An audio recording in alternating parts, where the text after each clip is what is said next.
In my experience as a GTD coach, I see a direct correlation between the threefold nature of work and the weekly review. And what I mean by that is when I'm working with clients, one of the parts that I'm working on is to get them up and running on the weekly review, because as we know, that's one of the critical success factors that makes this whole thing stick and work.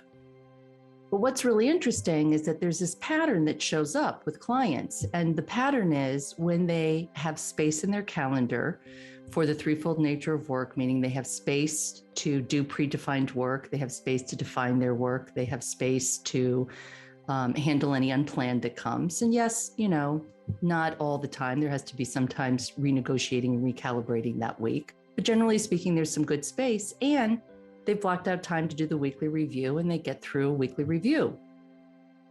But then there are other times where I do a check-in call with them and they tell me that it was kind of not that kind of a week, that it was a week really back-to-back meetings, some new initiatives showed up, some things showed up with the family or the community, friends, whatever that may be, that's just life.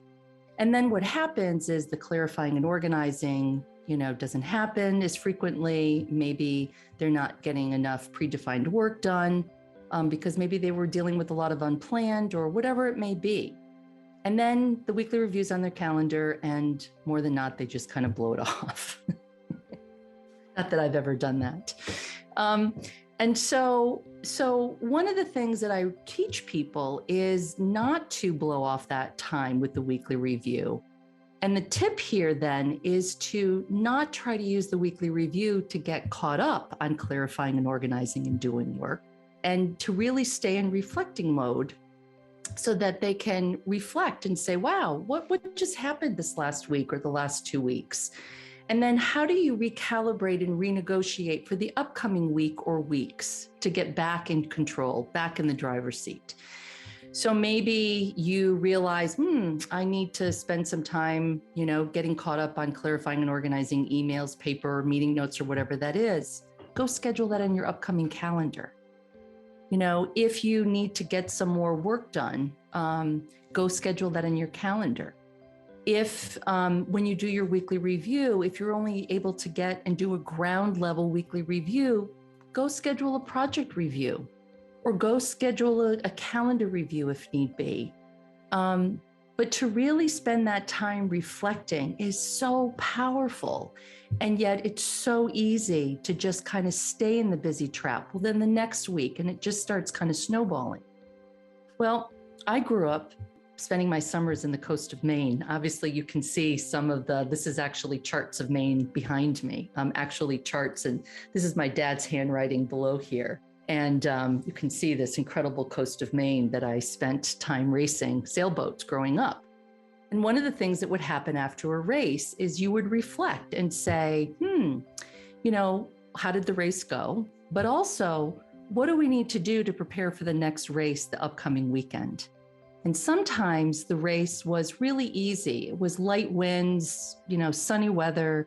We were able to kind of keep up with the maintenance of the boat while we were racing, not at the expense of the race, but we were able to do that.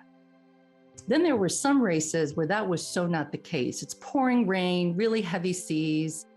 We come back to the dock or the mooring and the boat's just in shambles. But what do? We reflect and say, okay, well, how much time do we need to prepare the boat for the next weekend's race?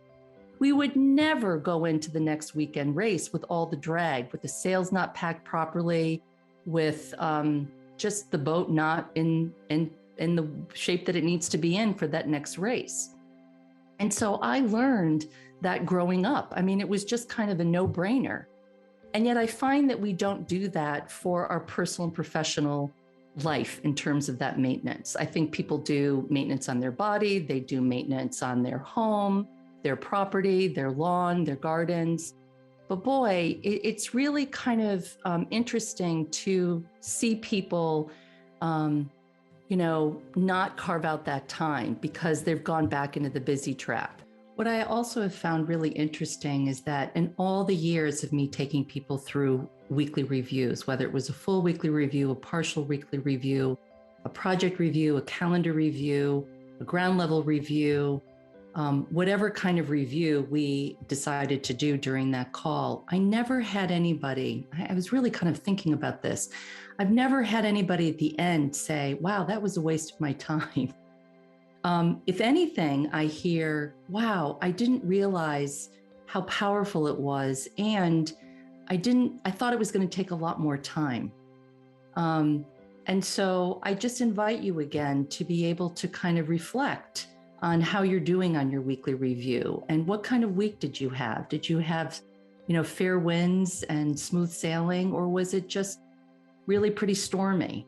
But if you use the weekly review as a way to recalibrate and renegotiate every week, you're going to start getting that rhythm going. And it's just going to feel so great to just every time to feel more in control and less overwhelmed.